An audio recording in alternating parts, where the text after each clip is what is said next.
We don't always read legends right. Sometimes they're not about remembering the past at all. They're about finally starting to live differently. That's how it turned out for me. The night smelled like wet asphalt and cheap coffee. I was in a roadside cafe by the exit toward Panevėžys, trying to figure out why my throat scratched. Was it a cold or because I hadn't spoken all day? After a funeral, your voice usually cracks by evening. Mom always said silence has its own weight. That day, it was lead. I'm Mantas, 33, ex-logistics. Ex is a dangerous word. You can hear both relief and emptiness in it. At 16, I ran away from home and learned to live among warehouses and cabs, night drives and highway markings. I forgot how to talk to my parents, then just stopped. I hadn't seen my father since that day, couldn't even remember how he laughed. Years of guarding myself from other people's voices turned me into the kind of man whose phone has no home numbers at all. Mom died fast, something the doctors say in long, foreign words. I went to the hospital, sat on the edge of a white bed, and said all the wrong things. The ones you don't want to be the last ones remembered. I walked out into autumn and felt that smell of a town where you know every second person by sight, but only look into the eyes of the ones who sell you bread.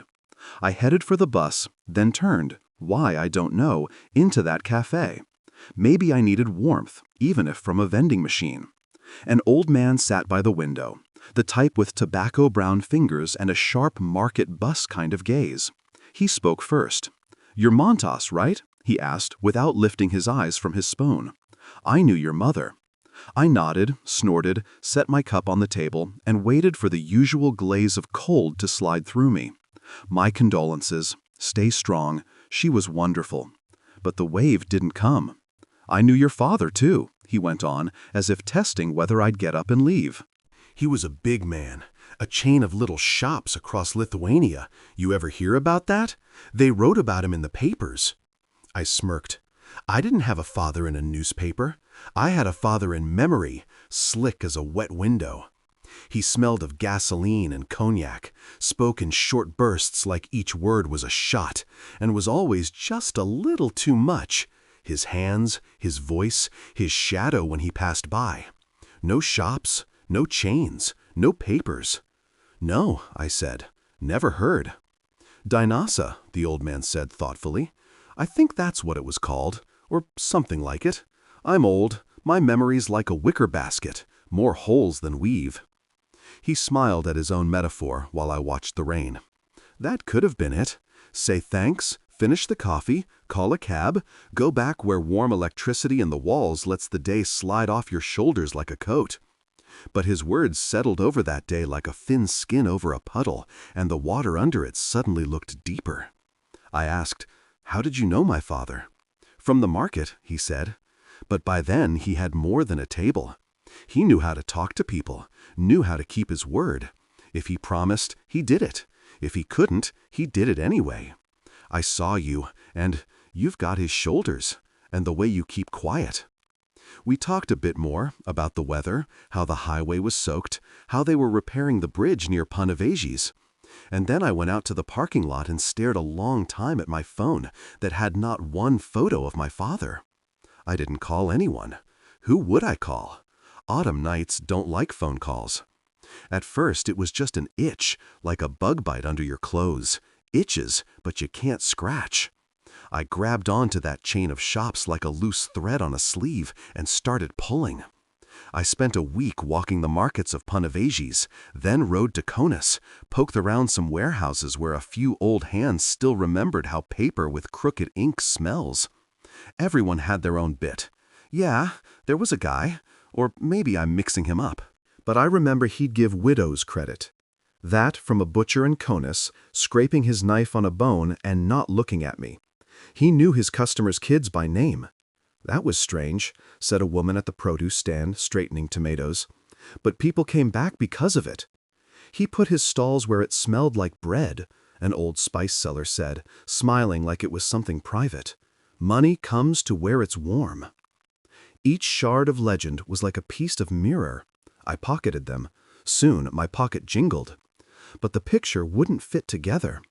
I went back to my rented room that always smelled like other people's shoes and a damp towel, and sat on the bed staring into the dark. First, curiosity, then stubbornness, then the high, the one young men get when they suddenly think they can catch their own shadow. I started waking up before the market, walking into the morning fog, listening to crates being unloaded, loaders cursing. The way vendors' laughter has the same shape everywhere. I tried to be a jar, soak up the noise, the smell of mandarins and fish, sticky bills, quick deals, that plain humanity where €2 is a lot and nothing at the same time. At some point, I stopped being a spectator. I became part of their air. In the second week, I met an old trader whose lamps always burned a little warmer than the others. "You're looking for your own," he said without a hello. "Eyes like that are mirrors. They search for someone like they're searching for themselves." "I'm looking for a story," I admitted. "I want to know what he was like, or what I could be." He studied me, then smiled. "If you want to know what your father was like, open a shop. Then you'll know." Something clicked inside me. Not loud, not a movie moment, more like someone taking a safety off. A dry little shot in my head, and in the quiet after it, everything got clearer. I went home and turned the lights off, sat in the dark listening to the house breathe with other people. Then pulled out a notebook and wrote, "Shop." Second line, Castellana. Mom loved that word. She used to say people live by everydayness. Not holidays, not a week in Yormala, not kids in a photo, but morning bread, evening soup, trolley buses, chores, laundry, and a damp towel on the radiator. I decided that if I was going to make anything work, it would be out of what Mom always called life. I found a space by the road, a dead currency exchange booth with black ghosts of old signs around the window. Inside it smelled like damp and stale beer. The fridge nipped with electricity, which weirdly cheered me. It meant it was alive. I bought a few pallets and, remembering how to strap loads in a warehouse, hammered together shelves. Crooked, but mine. The neighbor's kid painted the sign, for a chocolate bar and a promise he could sell stickers at my place. The sign just said, Castellana, black letters on white. Simplicity, the only honest thing a beginner can manage sometimes. On opening day, I got the door open 7 minutes late. The latch stuck. It embarrassed me. I apologized to the empty air. Then a little old lady in a knitted hat came in and asked for milk. I got flustered and pointed to a shelf. She smiled like she'd known me a long time, like my mistakes were normal. Left a smell of wool and calm behind her. She came back the next day, for the same milk. A week later I knew the one she liked and nudged the carton closer to the edge. I mixed up prices, shelved oranges with bananas, lost the stockroom key twice, and leaned on the counter once so hard the glass said "Drrr" and, thank God, didn't spiderweb. Evenings I sat under a paper blizzard, invoices, waybills, taxes, scrawls on crumpled sheets. Memorized the phrase cash discipline, and still don't think there's even a gram of people in it. Money went out faster than it came in, but something in me, the thing that clicked when the old trader spoke, kept saying, hold. In the mornings, it smelled like bread, and I was afraid that one day that smell would be gone. People started recognizing me.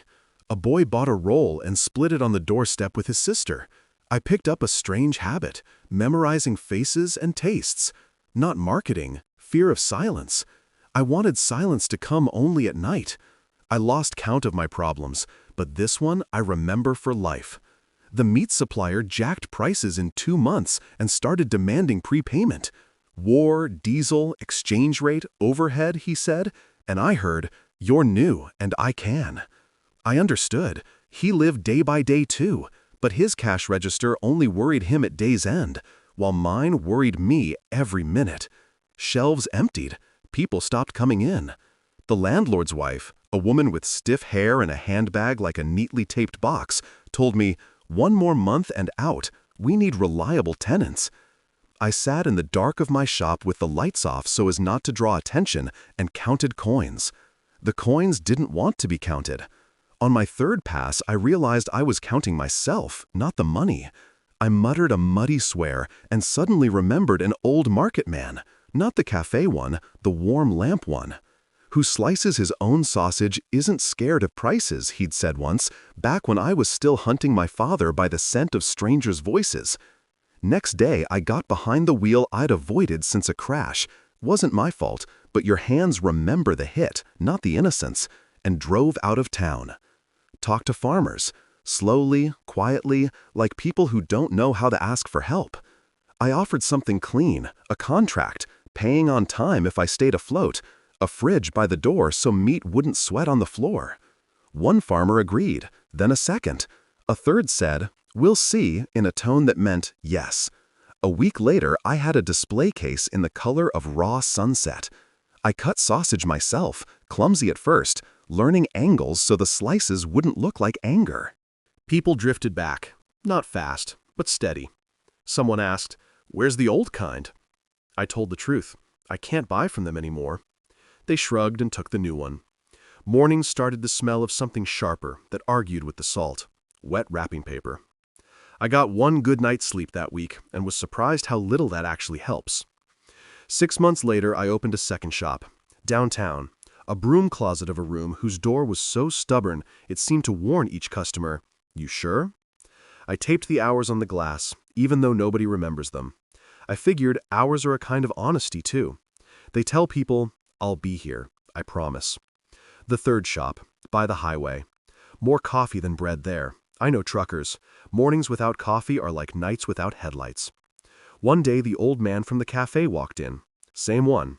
He swept the walls with his eyes, tilted his head and said, "Well, shopkeeper, do you get your father now?" I wiped my hands on my apron and looked at the display glass where cars and street lights and my face reflected. Tired, shadows under the eyes. "Maybe I do," I said. "Or maybe I just became him." He nodded, didn't argue. But life likes to test anyone who dares to say things out loud. When there were 3 shops, they came. Not gangsters, papers. Papers in blazers, papers in heels, papers that fold into folders and can kill slower and surer than any knife. Someone filed a complaint. Somewhere found discrepancies. I looked at my money, which I'd never call big, and realized it could vanish because one line was printed in the wrong font. I shuffled through offices and stood in lines, wishing health to everyone and, for myself, disappearance.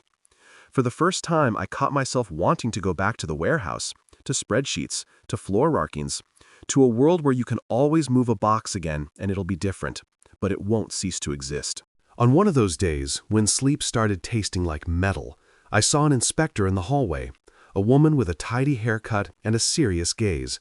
She squinted at me and smiled. "You're the one from Castina," she said. "You've got the freshest rolls." I couldn't think of anything smarter than, "I try." We talked 5 minutes about bread, about how we get those human lines, the kind that form themselves without yelling, about our wish notebook. People write what they'd like on the shelves, and we try to find it. Then she said she'd sort it out and walked off. A week later, she really did. We reprinted some forms, brought in some missing bits, fixed some errors. Numbers that could have been a sentence turned into a warning. I walked outside and sat on the curb, not from weakness, from gratitude with nowhere to go. After that, I hung a frame on the wall of the first shop with a sentence I'd scribbled in marker. "Legends are the truth that hasn't happened yet." I don't know who said it before me.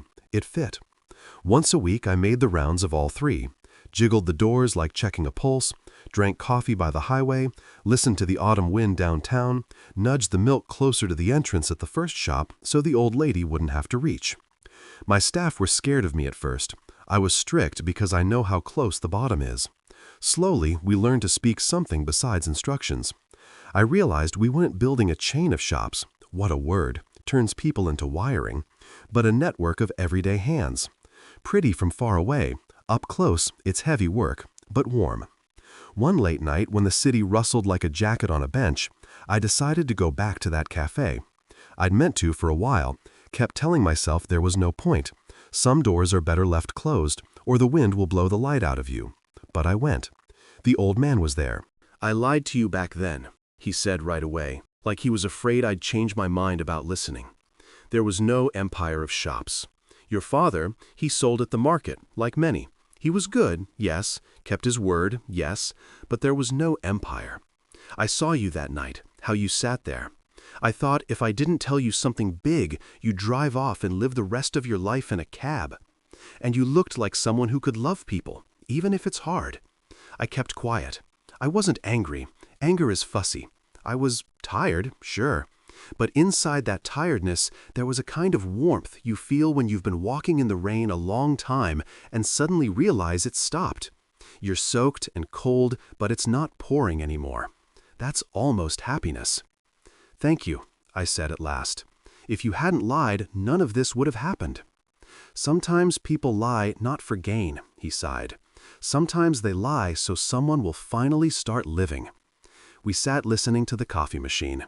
Sometimes it's enough just to sit beside the person who, at the right moment, told you something extra. Extra, as in the piece without which you wouldn't have gone where it's hard. By the time I turned 35, with not a single photo of my father on my phone, I had an office above the first shop, a tiny room with a crooked radiator, 2 chairs, and a desk snowed under with papers. I loved that desk. It was honest. Whatever you put on it, that's what you'll see. From the window, I could watch the door in the morning. You had to pull it just so. The latch was still moody. I liked that something in the world was moody and made people smile because of it. I took on an intern, a thin kid with eyes that took turns being scared and hopeful. He didn't know how to wipe the display case right, or why you log expired yogurt if there's only 2. At some point, I realized I was telling him a story. Not the one from newspapers, not the one my father might have told. This was the one an old man in a roadside cafe once told me. I caught myself and felt awkward. Lying is adding something to the world that isn't there. But that lie had once given me life. Maybe I wasn't lying now. Maybe I was lighting a candle in the same dark where someone once lit one for me. "They say," I told him, looking at his hands, "my father built a chain of shops across Lithuania." He looked up. His eyes were child-bright. "Really?" "They say," I repeated, smirking. "The truth is, if you watch an old lady pick out milk and something inside you feels warm, you're already on the right road, even if the rest is legend." He nodded. Not an answer. An entry in his head he'd check later.